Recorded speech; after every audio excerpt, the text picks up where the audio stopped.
Chairman Tehreek Insaf Imran Khan نے وزیر آباد سے کل سے دوبارہ لانگ مارچ شروع کرنے کا اعلان کر دیا ہے۔ کہا کہ وہ ہر روز ویڈیو لنک کے ذریعے شرکاء سے خطاب کریں گے۔ لانگ مارچ 10-15 دنوں میں راولپنڈی پہنچے گا، میں وہاں پر مارچ میں شامل ہو جاؤں گا۔ شہباز شریف کی جانب سے جوڈیشل کمیشن کے فیصلے کا خیر مقدم کرتے ہیں، لیکن شفاف تحقیقات کے لیے پہلے 3 افراد کے استعفے ضروری ہیں۔ وہ شوکت خانم ہسپتال میں میڈیا سے گفتگو کر رہے تھے۔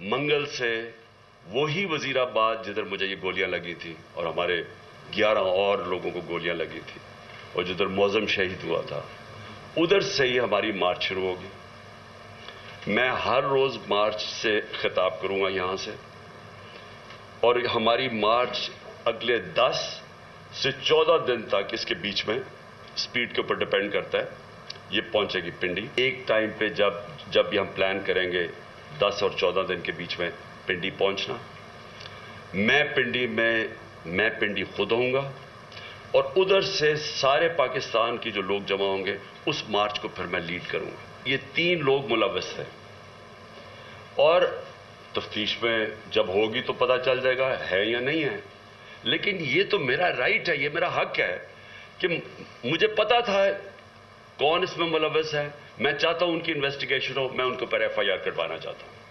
یہ کیسے ہو سکتا ہے کہ آگے سے ہماری اپنی پولیس، پنجاب گورنمنٹ کے نیچے، وہ کبھی کوئی وجہ دے دیتے ہیں، پھر سیدھے کئی کہتے ہیں جی اگر آپ نے کروانا تو ہمیں ہٹا کے کسی اور کوئی اس عہدے پہ بٹھائے جو کہ یہ FIR کاٹے۔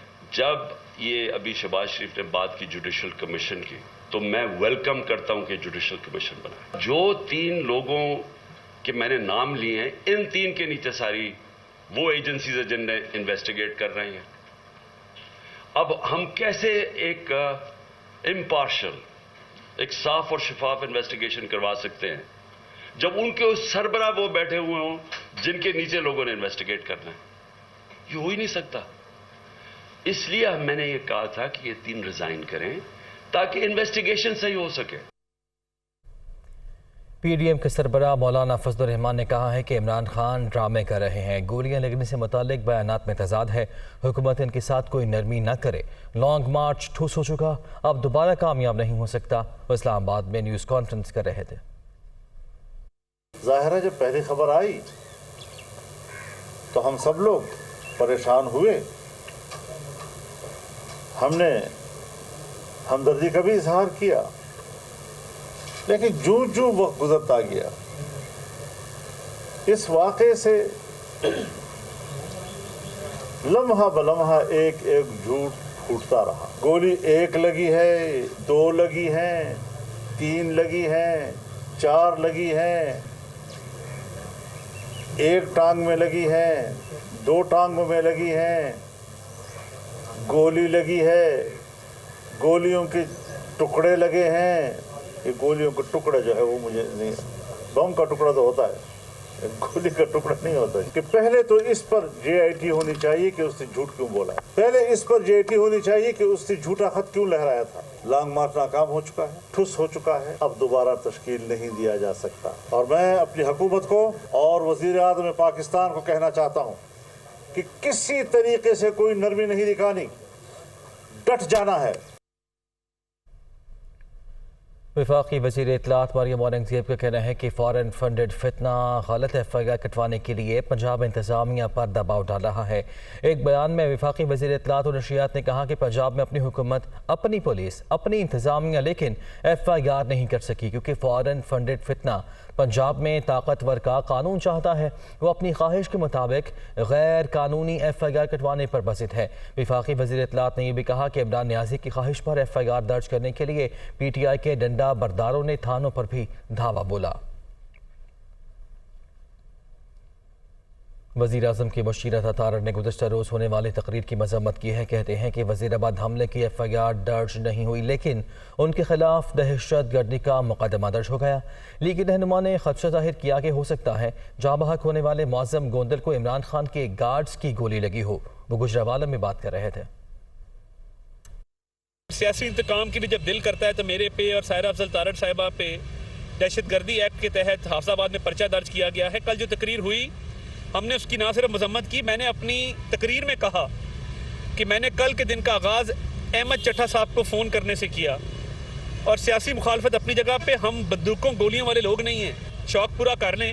یعنی وزیر آباد واقعے کا پرچہ درج نہیں ہوا، عطا تارڑ اور سائرہ تارڑ پہ دہشت گردی کا مقدمہ جو ہے وہ انہوں نے بنا دیا۔ وہ جو معظم گوندل نامی آدمی شہید ہوا ہے، آپ دیکھ سکتے ہیں ویڈیو کے اندر کہ جب گولی مارنے والا شخص وہ بھاگ رہا ہے گلی کی طرف، معظم گوندل اس کے پیچھے گرا ہے۔ یہ تو نہیں ہو سکتا کہ وہ فائرنگ آگے کر رہا تھا اور گولی پیچھے لگ گئی۔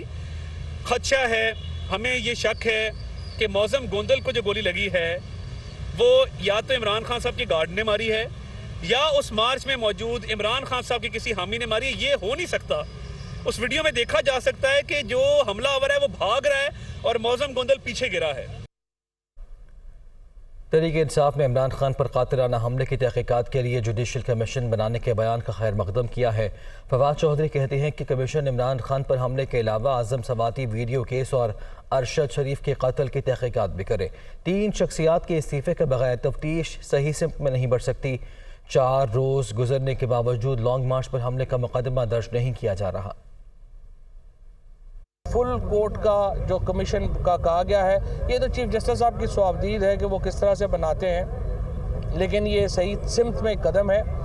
اس سے پہلے البتہ ہم سمجھتے ہیں کہ 3 لوگوں کو استعفے دینے چاہیے، کیونکہ ان کے استعفے دیے بغیر اس قتل کی جو کوشش کی جو تفتیش ہے وہ صحیح سمت میں آگے بڑھ نہیں سکتی۔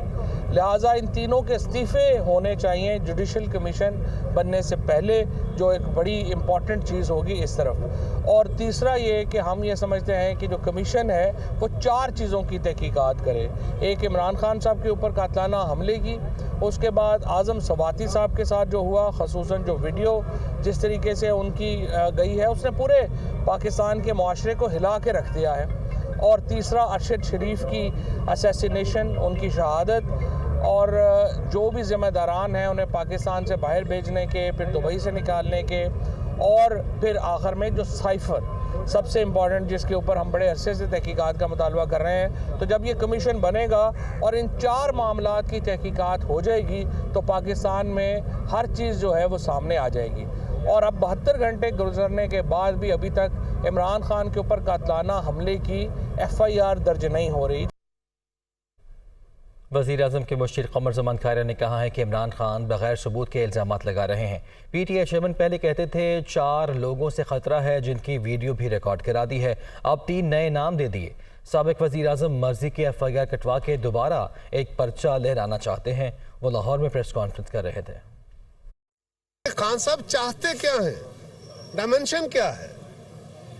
آپ کہہ رہے ہیں الیکشن کرانا ہے، ہم کہہ رہے ہیں آئیں بیٹھ کے بات کرتے ہیں، کہتے ہیں نہیں میری شرط ہے۔ پہلے ہم نے کہا شرطوں سے مذاکرات نہیں ہوتے۔ پہلے یہ تھا کہ میں نے 4 بندوں کی ایک جو ویڈیو بنا کے رکھی ہوئی ہے، میں نے ریکارڈ کیا ہوا پروگرام میں نے فلان جگہ پر رکھ دیا ہے، اور اب نیا آ گیا ہے کہ وہ 4 کوئی اور ہیں، یہ 3 نئے نام دے دیے۔ آپ اپنی مرضی کا FIR کٹوا کے اس کو پولیٹیسائز کرنا چاہتے ہیں، پھر ایک پرچہ لہرانا چاہتے ہیں، پھر عوام کے جذبات کو براق ریختہ کرنا چاہتے ہیں۔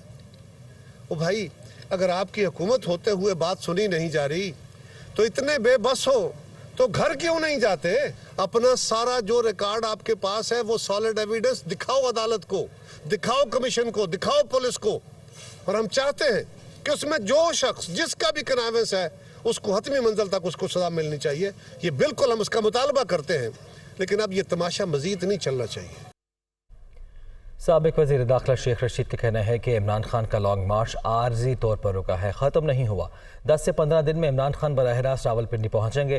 FIR اس لیے نہیں ہو رہی کیونکہ تھانے میں بجلی نہیں۔ وہ لاہور میں میڈیا سے بات کر رہے تھے۔ 15 دن میں خان صاحب راولپنڈی براہ راست پہنچیں گے، اور یہ چور منی لانڈرر جنہوں نے اپنے آپ کو بچانے کے لیے ڈوبتے تنکوں کا سہارا لیا ہے، آج یہ ناکام ہو گئے ہیں۔ یہ نااہل ہیں، یہ غیر مقبول ہیں، یہ ملک کو بحران سے نہیں نکال سکتے۔ FIR درج اس لیے نہیں ہو رہی کہ تھانے میں بجلی نہیں ہے۔ تحریک انصاف کی جانب سے اسلام آباد کے داخلی اور خارجی راستوں کی بندش کا معاملہ تحریک انصاف کے اہم رہنماؤں کو گرفتار کرنے کا فیصلہ کیا گیا ہے۔ ذرائع کے مطابق قانون نافذ کرنے والے اداروں کا رات گیا اہم اجلاس ہوا، جس میں پرویز خٹک، شیخ راشد شفیق، عامر کیانی کے وارنٹ لے لیے گئے ہیں۔ علی امین گنڈا پور اور ملک عامر ڈوگو کو بھی گرفتار کرنے کا فیصلہ ہوا ہے۔ اسلام آباد ایئرپورٹ تک رینجرز، ایف سی اور وفاقی پولیس کا گشت بھی کیا جائے گا۔ اسلام آباد ایئرپورٹ تک روڈ بند کرنے والوں کے خلاف سخت کارروائی کی جائے گی۔ وزیر صحت پنجاب ڈاکٹر یاسمین راشد نے کہا ہے کہ ملک میں حقیقی آزادی کے لیے نوجوانوں کو نکلنا ہوگا۔ وزیر آباد سے کل دوپہر 2 بجے دوبارہ مارچ شروع ہوگا۔ صدر P T I central Punjab doctor Yasmin Rashid کی صدارت میں لاہور میں گورننگ باڈی کا اجلاس ہوا۔ حقیقی آزادی مارچ کے انتظامات کا تفصیلی جائزہ لیا گیا۔ یاسمین راشد کا کہنا تھا کہ chairman P T I Imran Khan حقیقی آزادی مارچ سے روزانہ آن لائن خطاب کریں گے۔ ادھر حافظ آباد میں عمران خان کو قتل کی دھمکی دینے والے مقامی لیگی رہنما رائے قمر زمان کو دہشت گردی کے مقدمے میں گرفتار کر لیا گیا۔ ایف آئی آر میں عطا تارڑ اور سائرہ افضل تارڑ کو بھی نامزد کیا گیا ہے۔ حافظ آباد میں نواز لیگ کی کنونشن میں مقامی رہنما قمر زمان نے قیادت کی موجودگی میں سابق وزیر اعظم عمران خان کو واجب القتل قرار دیا، جس کا وزیر اعلیٰ پنجاب نے سخت نوٹس لیا تھا۔ ضلعی صدر پی ٹی آئی کی مدیریت میں تھانہ سٹی میں ایف آئی آر درج کر کے پولیس نے ملزم رائے قمر کو گرفتار کیا اور عدالت سے 1 دن کا راہداری ریمانڈ بھی لے لیا ہے۔ ملزم کو گجرانوالہ کی انسداد دہشت گردی کی عدالت میں پیش کیا جائے گا۔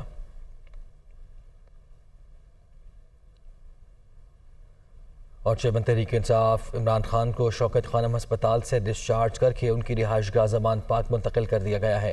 میڈیکل بورڈ نے عمران خان کو 10 دن مکمل آرام کرنے کی ہدایت کی ہے۔ ذرائع کے مطابق میڈیکل بورڈ نے عمران خان کو دائیں ٹانگ پر وزن ڈالنے سے منع کیا ہے۔ داشت کے بعد ضروری ہوا تو ان کا سی ٹی اسکین کیا جائے گا۔ شوکت خانم ہسپتال کی طرف سے وضاحتی بیان میں کہا گیا کہ عمران خان کے جسم میں گولی کے 4 ٹکڑے تھے۔ دائیں ٹانگ کے ٹکڑے نکال دیے گئے ہیں، بائیں ٹانگ سے ٹکڑا نہیں نکالا گیا۔ اب ان کے زخم خاصے بہتر ہیں۔ سپریم کورٹ نے اعظم سواتی کے جوڈیشل لاجز کوئٹہ میں قیام کے دعوے کو مسترد کر دیا ہے۔ سپریم کورٹ سے جاری اعلامیے میں کہا گیا ہے کہ اعظم سواتی نے کبھی بھی سپریم کورٹ کے ججز ریسٹ ہاؤس کوئٹہ میں قیام نہیں کیا۔ تاہم اسپیشل برانچ بلوچستان کے مطابق اعظم سواتی نے بلوچستان جوڈیشل اکیڈمی میں قیام کیا تھا، جو سپریم کورٹ آف پاکستان کے کنٹرول میں نہیں ہے۔ سپریم کورٹ کے ججز ریسٹ ہاؤس کوئٹہ کا انتظام اور نگرانی registrar office supreme court of Pakistan Islamabad کر رہا ہے۔ اعظم سواتی کی مبینہ ویڈیو لیک کی تحقیقات کے لیے چیئرمین سینٹ صادق سنجرانی نے 14 رکنی اسپیشل کمیٹی قائم کر دی ہے۔ سینٹ سیکریٹریٹ نے کمیٹی کے قیام کا باقاعدہ نوٹیفیکیشن بھی جاری کر دیا۔ سینٹ میں موجود تمام سیاسی جماعتوں کے پارلیمانی لیڈرز کو بھی کمیٹی کا رکن بنایا گیا ہے۔ پی ٹی آئی کے محسن عزیز کو سینیٹر اعظم سواتی کی جگہ کمیٹی کا حصہ بنایا گیا ہے۔ کمیٹی میں سینیٹر اعظم نذیر تارڑ، محسن عزیز، یوسف رضا گیلانی، غفور حیدری اور دیگر شامل ہیں۔ نوٹیفیکیشن کے مطابق کمیٹی کا رکین کنوینر کا خود فیصلہ کریں گی۔ اسپیشل کمیٹی کو 30 روز میں رپورٹ ایوان میں پیش کرنے کی ہدایت کی گئی ہے۔ جسٹس ریٹائرڈ عبدالشکور پراچا نے صحافی ارشد شریف کے قتل کی تحقیقات کے لیے بنائے گئے کمیشن کی سربراہی سے معذرت کر لی ہے۔ جسٹس ریٹائرڈ عبدالشکور پراچا نے کہا، ارشد شریف کی والدہ نے کمیشن پر تحفظات کا اظہار کرتے ہوئے چیف جسٹس کو خط لکھا ہے۔ کمیشن کا ایک رکن پہلے ہی نیروبی کا دورہ کر چکا اور قانونی طور پر مناسب نہیں کہ رکن کو کمیشن کا حصہ بنایا جائے۔ جسٹس پراچا نے کہا کہ کمیشن میں میڈیا کا کوئی نمائندہ شامل نہیں۔ انصاف نہ صرف ہونا چاہیے بلکہ ہوتا ہوا نظر بھی آنا چاہیے۔ گورنر سندھ کامران رسولی کہتے ہیں کہ پوری ایم کیو ایم چاہتی ہے فاروق ستار واپس پارٹی کو جوائن کریں، لیکن ان کی جانب سے کچھ شرائط ہیں۔ بلدیاتی ترمیمی ایکٹ پر سندھ حکومت سے مذاکرات میں پیش رفت ہوئی ہے۔ عوام کو مثبت خبریں سننے کو ملیں گی۔ وہ کراچی میں میڈیا سے بات کر رہے تھے۔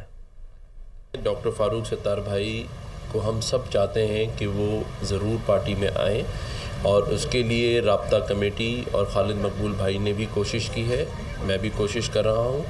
انشاءاللہ اللہ تعالیٰ نے چاہا تو بہتری ہوگی۔ کچھ باتیں ایسی ہیں جو ڈاکٹر فاروق ستار بھائی کی طرف سے رابطہ کمیٹی میں رکھی گئی ہیں، اس میں مشاورت کا عمل جاری ہے، اور انشاءاللہ تعالیٰ اللہ نے چاہا تو جیسے ہی اس پہ مشاورت ہوگی تو رابطہ کمیٹی اور ڈاکٹر خالد مقبول بھائی کوئی نہ کوئی فیصلہ ضرور کریں گے۔ جہاں تک بلدیاتی ایکٹ کا تعلق ہے، اس پہ کافی حد تک پیش رفت ہو گئی ہے اور ہو رہی ہے، اور آئندہ آنے والے چند روز میں بہت اچھے نتائج متوقع ہیں۔ کراچی والوں کے لیے اچھی خبر بھی ہے۔ ٹرانسپورٹ مسائل میں کمی کے لیے سندھ حکومت کا اہم اقدام، شہر قائد کی سڑکوں پر ماحول دوست الیکٹرک بسیں چلانے کا فیصلہ کیا گیا ہے اور آج سے ان کی ٹیسٹ ڈرائیو بھی شروع ہو رہی ہے۔ وزیر اطلاعات سندھ شرجیل میمن نے ٹویٹ کیا اور کہا کہ صوبائی حکومت کراچی میں نئی بس سروس شروع کرنے جا رہی ہے۔ پہلی مرتبہ الیکٹرک بسیں کراچی کی سڑکوں پر چلیں گی۔ محکمہ ٹرانسپورٹ سندھ نے مسائل میں کمی کے لیے ماحول دوست الیکٹرک بسیں چلانے کا فیصلہ کیا ہے۔ کشادہ اور آرام دہ سیٹوں سے مزین ان بسوں کی ٹیسٹ ڈرائیو آج شروع ہوگی۔ ملک بھر میں ڈینگی کی وار جاری ہیں۔ خیبر پختونخوا میں ایک اور پنجاب میں مزید 4 مریض جان کی بازی ہار گئے ہیں۔ محکمہ صحت پنجاب کے مطابق صوبے میں ڈینگی کے 207 مریض رپورٹ ہوئے ہیں۔ 4 مریض جان کی بازی ہار گئے۔ جاں بحق افراد کا تعلق لاہور، ملتان اور راولپنڈی سے ہے۔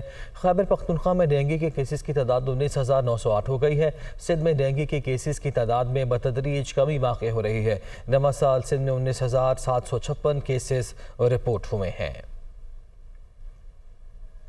وفاقی کابینہ نے پیٹرول اور ڈیزل پر تیل کی کمپنیز کا مارجن 2 روپے 32 پیسے فی لیٹر بڑھانے کی منظوری دے دی ہے۔ ذرائع کے مطابق سیکولیشن کے ذریعے منظور کی گئی ہے۔ سمری میں پیٹرولیم مصنوعات پر تیل کمپنیز کا مارجن 63% بڑھانے کی منظوری دی گئی ہے۔ اضافے کے بعد پیٹرول اور ڈیزل پر مارجن 3 روپے 68 پیسے سے بڑھ کر 6 روپے فی لیٹر ہو جائے گا۔ ذرائع کے مطابق OMC مارجن میں اضافہ تیل کی قیمتوں میں رد و بدل کی بنیاد پر وزارت خزانہ کی پیشگی منظوری سے مشروط ہوگا۔ وزیر اعلیٰ پنجاب چودھری پرویز الہی کی زیر صدارت اجلاس ہوا۔ لاہور کے علاقے گلبرگ سے بابو سابو تک ایلیویٹڈ ایکسپریس وے منصوبے کے جلد آغاز کا فیصلہ ہوا ہے۔ تعمیر پر 85 ارب روپے لاگت آئے گی۔ وزیر اعلیٰ پنجاب کو بریفنگ میں بتایا گیا کہ ایلیویٹڈ ایکسپریس وے بننے سے 20 کلومیٹر کے سفر میں 30 منٹ کی بچت ہوگی۔ لاہور میں مشرقی سے مغربی اطراف پہلی ایکسپریس وے بنائی جائے گی۔ ایلیویٹڈ ایکسپریس وے مال روڈ اور ملتان روڈ سمیت 12 بڑی سڑکوں سے منسلک ہوگی۔ چودھری پرویز الہی کا کہنا تھا کہ ایلیویٹڈ ایکسپریس وے بننے سے چند ماہ میں لاہور کا نقشہ بدل جائے گا۔ آج پنجاب فیصل شاہکار نے مزید کام جاری رکھنے سے انکار کر دیا، چارج چھوڑنے کا فیصلہ کر لیا۔ وفاقی حکومت کو خدمات جاری نہ رکھنے سے متعلق خط بھی لکھ دیا ہے۔ ذرائع کے مطابق عمران خان پر حملے کی FIR سے متعلق PTI رہنما IG پنجاب پر دباؤ ڈال رہے تھے۔ IG پنجاب نے تحریک انصاف کی درخواست پر مقدمہ درج کرنے سے انکار کیا تھا۔ فیصل شاہکار نے درخواست میں ترامیم کرنے کا کہا، جبکہ تحریک انصاف کے رہنما اپنی درخواست پر مقدمہ درج کروانا چاہتے تھے۔ ذرائع کے مطابق پنجاب حکومت اور IG کے درمیان ٹرانسفر پوسٹنگ سمیت دیگر معاملات پر تناؤ تھا۔ ادھر چیف سیکرٹری پنجاب کامران علی افضل نے چھٹی مکمل ہونے کے باوجود کام کرنے سے پھر انکار کر دیا ہے۔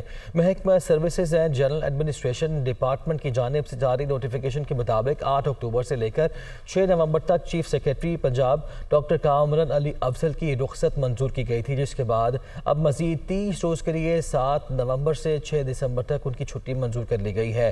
مزید 30 روز کے لیے چیئرمین محکمہ ترقیاتی عبداللہ سنبل کو مقام چیف سیکرٹری کے طور پر کام جاری رکھنے کا حکم دیا گیا ہے۔